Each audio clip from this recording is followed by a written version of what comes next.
بسم اللہ الرحمن الرحیم۔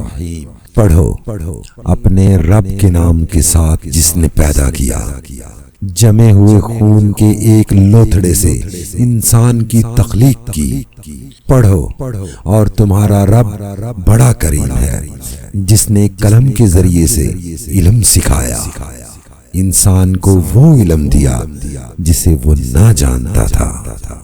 ہرگز نہیں انسان سرکشی کرتا ہے اس بنا پر کہ وہ اپنے آپ کو بے نیاز دیکھتا ہے، حالانکہ پلٹنا یقیناً تیرے رب ہی کی طرف ہے۔